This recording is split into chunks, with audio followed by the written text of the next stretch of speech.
As we welcome in the year 2020, we reflect back on the games we played last year. A lot of great games were released, but how did they stack up against each other? I present my top 10 games of 2019 that I actually played. Now, a couple rules here. Obviously, I have to have played the game, otherwise it's not going to be on the list. And also, remasters are not allowed because they use the same assets. Just they make them look prettier. However, remakes are completely valid because they are started from the ground up with all new coding. Now, let's get started with my number 10. I don't have a physical copy of it, but I played Gears of War 5 this year. It's a really, really solid continuation of the formula that everyone knows and loves. At least if you've played the Gears of War franchise. And I've played this online with a number of my friends. It's a great time. The Horde mode and multiplayer modes are a blast to play. It's not quite muscle memory for me, because the last time I played was Gears of War 3, so there have been some alterations, but it still plays very nicely and was a lot of fun. My number 9 choice, I also don't have a physical copy of, but that would be Days Gone. I was lucky enough to get a digital code through a retail program I'm in, and the game is really intriguing. It doesn't help that it's set in the same general area of which I live in the state of Oregon, which kind of adds a little bit of, a personal touch to it, especially since it was developed here in Oregon, which is extra awesome as far as I'm concerned. It's an interesting take on the zombie formula, and it has you really managing your bike's well-being along with the routes you take and all kinds of other little small nuanced aspects like that.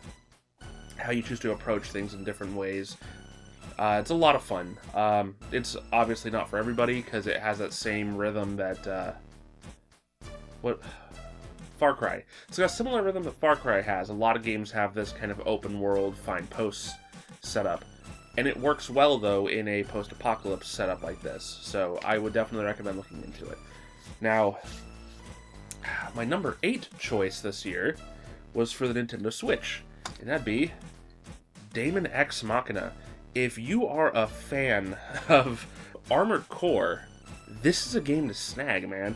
This totally gives you that vibe of Armored Core 4, which was the last one that I thought was super engaging in terms of its combat. But there's a lot more emphasis on the speed than there was in 4, and 4 already had a nice emphasis on speed. So there's some really neat stuff going on with this game, and it's a lot of fun to play. Very interesting mix of in and out of your mech, which is really nice in terms of how you control and play. So you can really mix things up in each mission. Definitely worth looking into. This next one is also for the Switch. That was my number 8. So here's my number 7 choice of the year, and that would be Astral Chain. Criminy, Platinum Games knows how to really, really engage the player.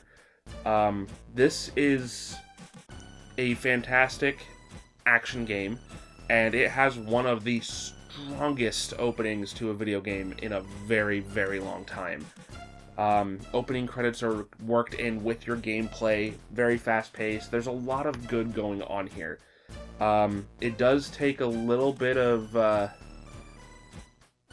adjustment, getting used to the whole dual character attacks and stuff, and how all that works, but once you get the hang of it, this game is really, really, really engaging.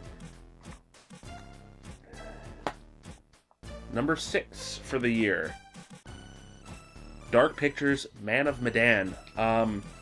Follow-up to Until Dawn from Supermassive Games. This is just a great example of how a point-and-click adventure can be done today. Not a lot of them come out anymore, and this one is done very nicely. doing nothing is just as important as the choices you make while playing it. And that's what makes this such an engaging and interesting game to go through today in the point-and-click stylings. I'm looking forward to seeing what the next Dark Pictures game is. I can't wait to add it to the shelf next to this one. Really nice game for the year. Not super fast-paced, but also doesn't overstay its welcome. So you've got a nice balance. You can knock this game out entirely in one evening or one afternoon, but then you can go back and do things so differently. It's definitely a worthy follow-up to Until Dawn. So, yeah. My number 5 for the year is a game that I kickstarted a couple years ago. Bloodstained: Ritual of the Night. Criminy. If you are a fan of Castlevania, Metroidvania, Symphony of the Night, all that, you need to get this game. If any of those ever looked appealing to you, you need to get this game. This is basically the Castlevania game everyone has been wanting for years, and we finally got it. I pretty aggressively played this, like, once I got it in my machine. I just kept going and going and going and going until I stopped for a while. But it's just the satisfaction of your exploration and your upgrades and the experience and the level ups. Just every part of this game has a nice, satisfactory sensory to it, I guess. Like, the visuals for everything is amazing. The sound effects work very nicely for everything and really convey the powering up for your levels up. Really, just everything about this game is aesthetically pleasing to me. So, it was an awesome experience. I'm so glad this turned out as well as it did for being a Kickstarter, since so many of them go downhill so hard anymore. My number 4 for the year, I have not put a lot of time into yet, but it has me super captivated. The Outer Worlds. My gosh. Hey, Bethesda, let Obsidian do stuff for you again, because this game is frickin' brilliant, man. Their system for flaws, along with perks, is so intriguing. The way that you just interact with characters is so much fun. The differing levels of intellect and skills that adjust how you interact with everybody is very nice. There's a lot of progressive representation in this game in terms of the characters and the way they act and treat with one another. They all interact differently. It's got some similar elements to how Mass Effect worked. When you went onto planets, you would take a small squad with you of your choosing, and they all interact differently with one another. They all have different perks. They all have different focuses. It's a really, really solid first-person action RPG. Definitely recommended to anybody. I can't believe, I haven't played more of this, but I also only recently got it. So, it's a pain trying to spread out where my time goes when it comes to games. But this is definitely one worth your time, so definitely look into it. Number 3 for the year. Wow. I think a lot of people have been waiting for this one for a long time to come around, and that is Devil May Cry 5. This is a prime example of fixing mistakes made in a reboot by just going back to before that and doing a sequel right. There's always a lot of weight put on the shoulders of any team working on a sequel to a game, and there's a lot of expectations for game sequels.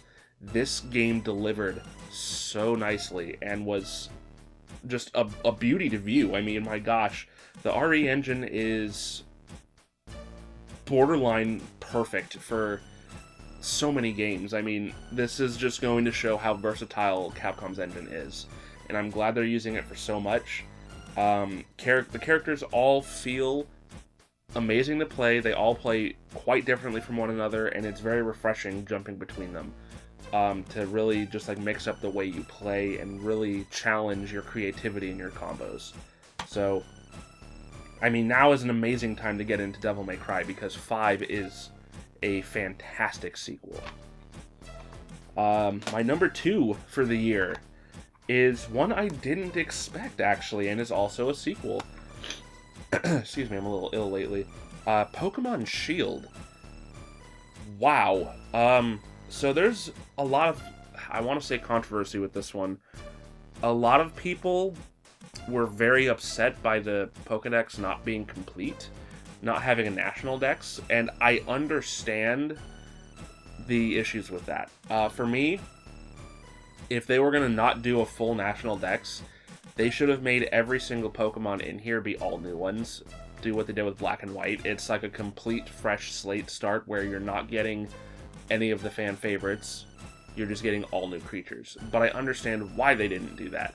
Because they wanted the fan favorites in there, they wanted to draw people back in that hadn't played in a long time. So, I mean, I can't really argue with their thoughts there and their process. Now, that being said, this is probably my favorite Pokemon game in a long time.